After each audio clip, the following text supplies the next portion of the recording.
Hello दोस्तों, good morning. स्वागत है एक बार फिर से आप सभी का एमजेटी एजुकेशन में। दोस्तों, सबसे पहले आप सभी को गणतंत्र दिवस की बहुत बहुत शुभकामनाएं। Wish you very very happy Republic day.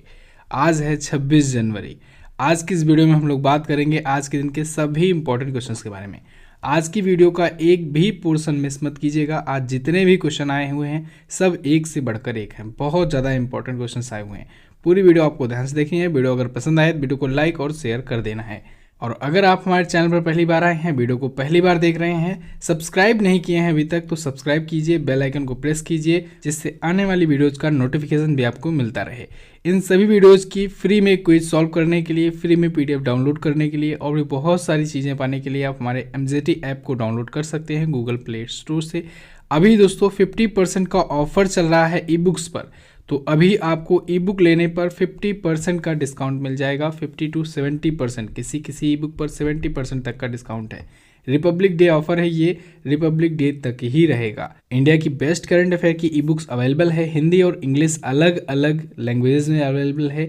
Monthly आप लेना चाहते हैं मंथली ले सकते हैं, अगर ईयरली लेना चाहते हैं ईयरली ले सकते हैं। साथ ही साथ स्टेट स्पेशल जीके की भी ई बुक्स अवेलेबल है। कोई भी प्रॉब्लम आए व्हाट्सएप नंबर भी दिया गया है, आप वहाँ से भी कॉन्टैक्ट कर सकते हैं। चलिए दोस्तों, बात करते हैं हम लास्ट डे के क्वेश्चंस की। लास्ट डे का हमारा पहला क्वेश्चन था आपसे, भारत की पहली लिथियम रिफाइनरी कहाँ स्थापित की जाएगी? तो ये गुजरात में स्थापित की जाएगी। निम्न में से कौन सी पुस्तक 1992 में हुए हर्षद मेहता स्कैम पर लिखी गई है? तो द स्कैम नाम से पुस्तक लिखी थी। किसने लिखा था? सुचेता दलाल ने। ओके, इन दोनों ही क्वेश्चंस के बारे में काफ़ी लोगों ने बहुत ही अच्छे से डिटेल में आंसर किया था। चलिए बात करते हैं आज के दिन के पहले क्वेश्चन की। पहला क्वेश्चन है, प्रत्येक वर्ष 25 जनवरी को निम्न में से कौन सा दिवस मनाया जाता है? बहुत ही ज़्यादा इंपॉर्टेंट क्वेश्चन है। 25 जनवरी को दोस्तों राष्ट्रीय मतदाता दिवस और राष्ट्रीय पर्यटन दिवस ये दोनों ही मनाया जाता है। तो उपरोक्त दोनों ऑप्शन आपका करेक्ट होगा। अब देखिए, इस क्वेश्चन से मैं आपको 3 क्वेश्चन बताने वाला हूँ। तीनों ही दिवस से रिलेटेड हैं, इस वजह से अलग अलग लेने का कोई मतलब नहीं है। इसी में मैं आपको बताऊँगा, तो पूरा ध्यान से सुनिएगा। सबसे पहले हम लोग बात करेंगे राष्ट्रीय मतदाता दिवस की, नेशनल वोटर्स डे। तो इस बार इसका 11वां संस्करण है। 11वां संस्करण इसलिए है क्योंकि इसकी शुरुआत हुई थी 2011 से। ओके, तो 11वीं बार ये मनाया जा रहा है। क्यों 25 जनवरी को मनाया जाता है? क्योंकि 25 जनवरी 1950 को दोस्तों इसी दिन भारतीय निर्वाचन आयोग, इलेक्शन कमीशन ऑफ इंडिया की स्थापना हुई थी। भारतीय निर्वाचन आयोग के बारे में कई बार आपको बताया गया है कि अनुच्छेद 324 में, भारतीय संविधान के अनुच्छेद 324 में इसकी घोषणा किया गया है या इसका उल्लेख किया गया है। भारतीय चुनाव आयोग दोस्तों, इसमें एक होते हैं मुख्य चुनाव आयुक्त और उनके अंडर में 2 चुनाव आयुक्त काम करते हैं। तो मुख्य चुनाव आयुक्त जो हैं वो हैं सुनील अरोड़ा जी, जो कि हैं 23वें नंबर के। ठीक है, 23वें नंबर के मुख्य चुनाव आयुक्त सुनील अरोड़ा जी। पहले चुनाव आयुक्त कौन थे? तो पहले मुख्य चुनाव आयुक्त थे दोस्तों सुकुमार सेन। नाम याद रखिएगा, पूछा जा सकता है। सुकुमार सेन भारत के, स्वतंत्र भारत के पहले चुनाव आयुक्त थे, मुख्य चुनाव आयुक्त। उस टाइम एक ही हुआ करते थे। अब देखिए, इनके अंडर में जो 2 चुनाव आयुक्त हैं वो कौन कौन है? एक है राजीव कुमार, एक है सुशील चंद्रा। ओके, 1993 से ये 3 लोग हो गए। ठीक है, पहले एक ही हुआ करते थे, सिर्फ और सिर्फ मुख्य चुनाव आयुक्त। 1993 के बाद से इनकी सहायता के लिए 2 चुनाव आयुक्त भी कर दिया गया है। राष्ट्रीय मतदाता दिवस की थीम भी रखी गई है। क्या है theme? Making our voters empowered, vigilant, safe and informed. ये है इस बार की थीम। अब बढ़ते हैं अगले इंपॉर्टेंट डे की तरफ। अगला इंपॉर्टेंट डे है राष्ट्रीय पर्यटन दिवस। ये भी मनाया जाता है 25 जनवरी को ही। Okay, national tourism day.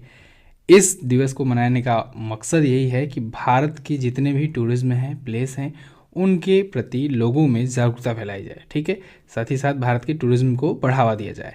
अब इसकी थीम रखी गई है देखो अपना देश। इस बार की इसकी थीम है देखो अपना देश। ओके, अब देखिए, ये दोनों इंपॉर्टेंट डे तो मनाया गया 25 जनवरी को। एक चौथे ऑप्शन में आपको दिख रहा है अंतर्राष्ट्रीय शिक्षा दिवस।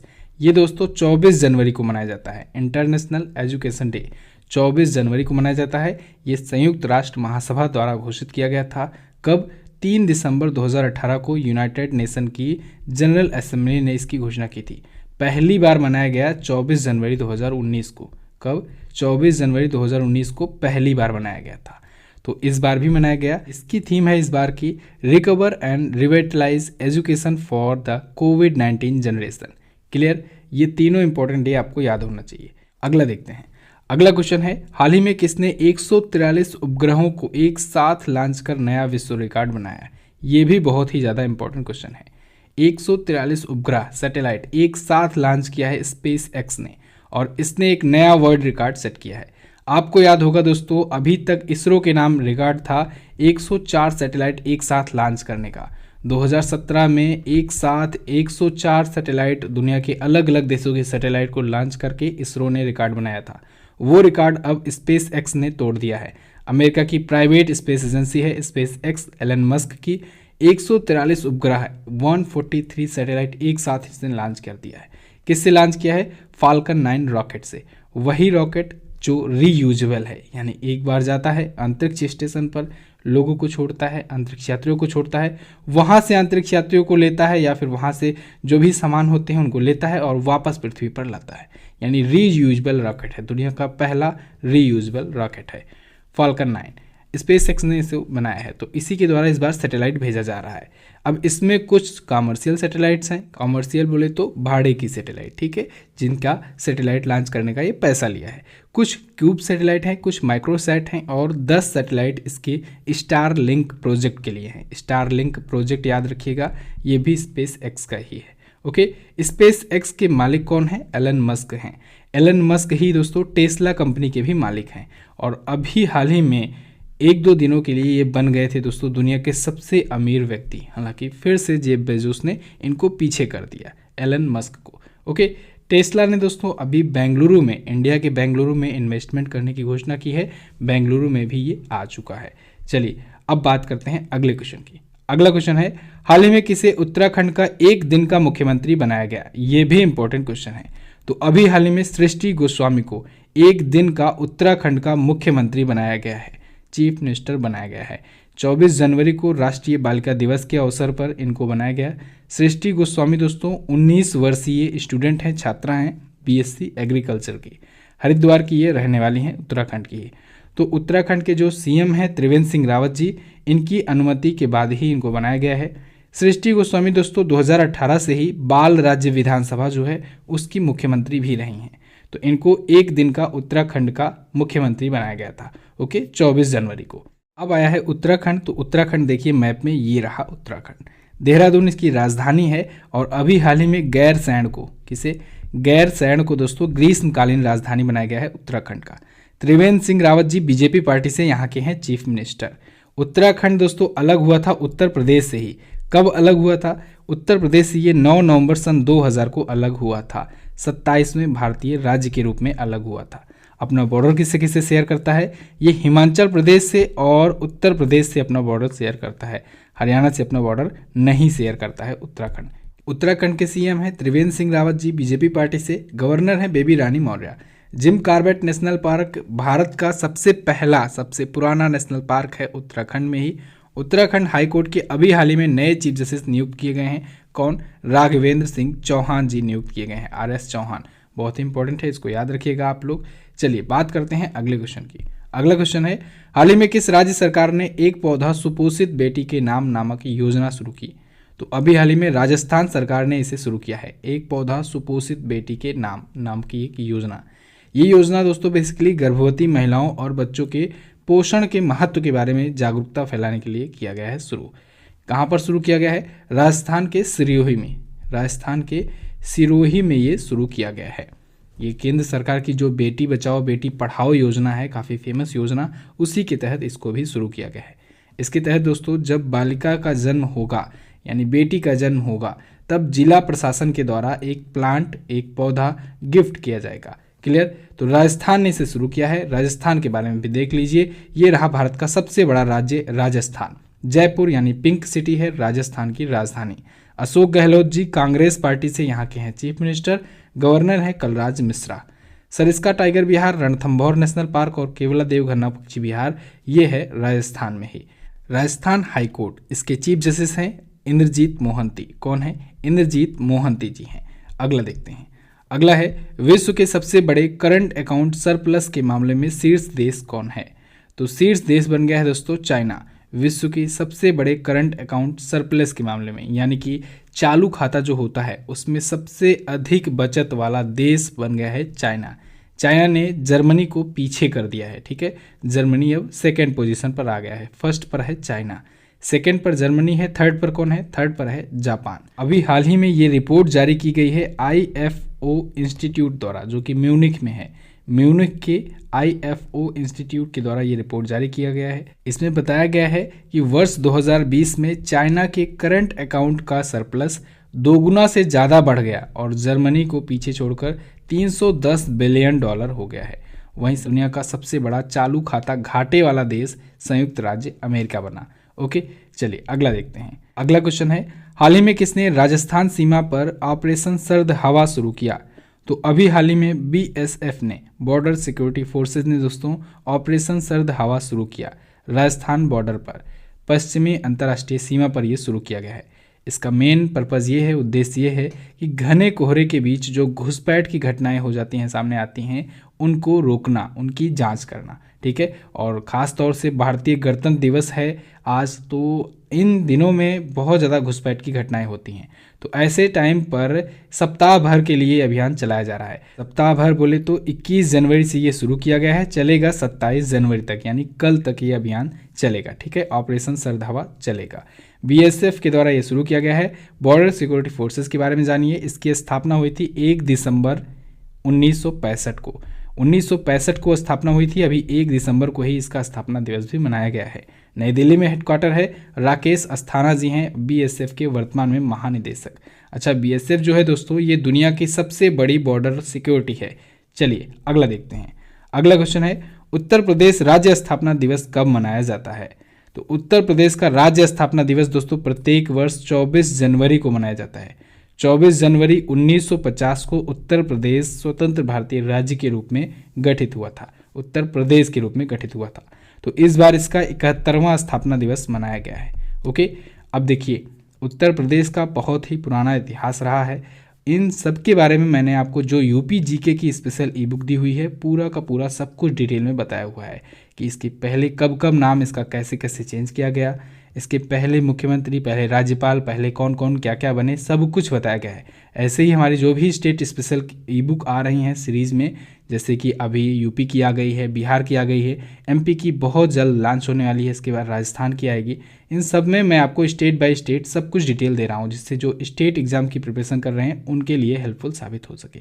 तो UP की भी ई-बुक अवेलेबल है और अभी ऑफर चल रहा है। अभी रिपब्लिक डे ऑफर चल रहा है। आप लोग जाइए, रिपब्लिक डे ऑफर का फ़ायदा उठाइए। आज और है ये ऑफर। इसमें 50 to 70% तक का डिस्काउंट है।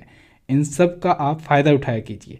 चलिए, तो 24 जनवरी 1950 को स्थापित हुआ। 24 जनवरी को राज्य स्थापना दिवस मनाया गया उत्तर प्रदेश का। इस बार की थीम भी रखी गई है। क्या है थीम? थीम है self reliant Uttar Pradesh, women, youth, farmers, development of all, honour to all. Clear?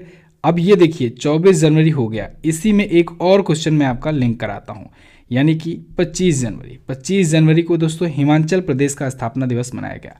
Himachal Pradesh 18वें भारतीय राज्य के रूप में जुड़ा था भारत से और 1971 में ये स्थापित हुआ था। तो इस बार इसका 51वां स्थापना दिवस मनाया गया है 25 जनवरी को। ठीक है, हिमाचल प्रदेश का। इसको भी आप लोग याद रखिएगा। इस वीडियो में दोस्तों 12 क्वेश्चंस लिए गए हैं, लेकिन 3 एक्स्ट्रा क्वेश्चंस बताए गए हैं, यानी कि टोटल 15 क्वेश्चंस हो जाते हैं। क्वेश्चंस दोस्तों जब सिमिलर होते हैं तो मैं आपको एक ही क्वेश्चन में दे देता हूँ, जिससे क्वेश्चंस की संख्या ना बढ़े लेकिन कंटेंट आपको पूरा मिल जाए।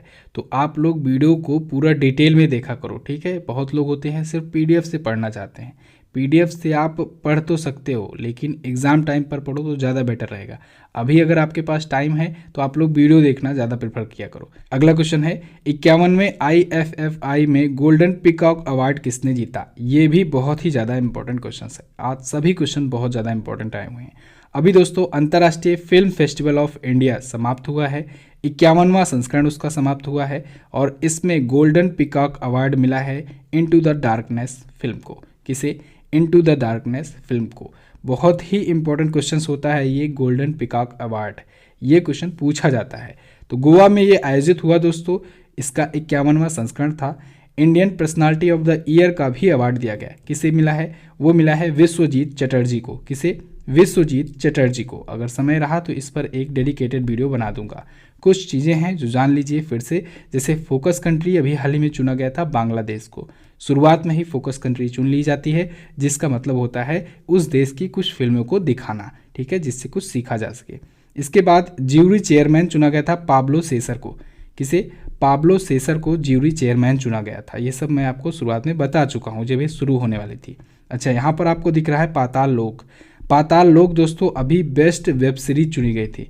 बेस्ट OTT फिल्म फेयर का जो अवार्ड हुआ था, दिया गया था, उसमें बेस्ट वेब सीरीज चुनी गई थी। इसको भी आपको याद रखना चाहिए। अगला देखते हैं। अगला है भारतीय रेलवे ने किस नाम से विश्व की सबसे लंबी मालगाड़ी चला करके विश्व रिकॉर्ड बनाया? तो भारतीय रेलवे ने दोस्तों वासुकी नाम की एक विश्व की सबसे लंबी मालगाड़ी चला करके एक नया वर्ल्ड रिकॉर्ड बनाया है। इसने अपने ही रिकॉर्ड को तोड़ा है। आपको याद होगा कुछ दिन पहले ये एनाकोंडा नाम की एक मालगाड़ी चला करके भारतीय रेलवे ने रिकॉर्ड बनाया था। उसका रिकॉर्ड तोड़ दिया है वासुकी नाम की मालगाड़ी से। वासुकी नाम की मालगाड़ी दोस्तों 3.5 किलोमीटर लंबी है। कितना? 3500 मीटर लंबी, यानी 3.5 किलोमीटर लंबी है ये। 300 वैगन वाली है, यानी इसमें 300 वैगन है। वैगन बोले तो जो मालगाड़ी में आप देखते हैं डिब्बे बने रहते हैं, ठीक है, उसे वैगन बोला जाता है, जिसमें माल को लादा जाता है। क्लियर? तो ये 300 वैगन वाली है। इस प्रकार की रेलगाड़ियों में होता क्या है बेसिकली कि कई मालगाड़ियों को आपस में जोड़ दिया जाता है और एक सिंगल ट्रेन बना दी जाती है, ठीक है। तो अभी हाल में भारतीय रेलवे ने छत्तीसगढ़ में भिलाई से कोरबा तक के लिए ये मालगाड़ी चलाई हुई है। भिलाई से कोरबा तक के लिए। अगला देखते हैं।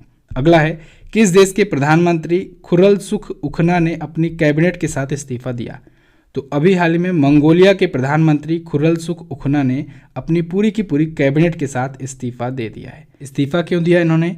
कोविड-19 महामारी पर दोस्तों खराब प्रबंधन के चलते, मैनेजमेंट खराब होने के चलते वहाँ पर काफ़ी ज़्यादा विरोध प्रदर्शन हो रहे थे जनता में, तो इस वजह से इनको इस्तीफा देना पड़ा। तो ये 2017 से 2021 तक वहाँ के प्राइम मिनिस्टर रहे और अब इस्तीफा दे दिए हैं। अभी कुछ ऐसा ही मिलता जुलता एक क्वेश्चन आया था दोस्तों, नीदरलैंड के भी प्रधानमंत्री ने अपनी पूरी की पूरी कैबिनेट के साथ इस्तीफा दे दिया था। इसीलिए क्वेश्चन में लिखा गया है प्रधानमंत्री का नाम। तो जब प्रधानमंत्री का नाम लिखा है तो ये मंगोलिया के प्रधानमंत्री थे और इन्होंने इस्तीफा दिया है। इस प्रकार से आप क्वेश्चन को सेपरेट कर सकते हैं। चलिए, अब मंगोलिया आया है तो वर्ल्ड मैप में आपको मंगोलिया के दर्शन कराते हैं। देखिए वर्ल्ड मैप में ये रहा हमारा प्यारा भारत। यहाँ से हम लोग चाइना को क्रॉस करेंगे, इसके बाद ही आ जाएगा मंगोलिया, ठीक है। मंगोलिया ये रहा। देखिए चारों तरफ इसकी ज़मीन है, इस वजह से इसे हम लोग कहेंगे land locked country, okay. Mongolia में ही है दोस्तों गोबी मरुस्थल। गोबी मरुस्थल की वजह से ये जाना जाता है। गोबी मरुस्थल दोस्तों एशिया का सबसे बड़ा मरुस्थल है, ठीक है। एशिया का पूछा जाए तो आप गोबी मरुस्थल बताएंगे, दुनिया का पूछा जाए तो सहारा मरुस्थल बताएंगे। मंगोलिया की राजधानी क्या है? मंगोलिया की राजधानी होती है उलान बतार। क्या होती है? उलान बतार होती है यहाँ की कैपिटल। यहाँ की करेंसी होती है टोग्रोग होती है यहाँ की करेंसी। अगला क्वेश्चन देखते हैं। अगला है हाल ही में किस राज्य के युवाओं के लिए उद्यम सारथी ऐप लॉन्च किया गया?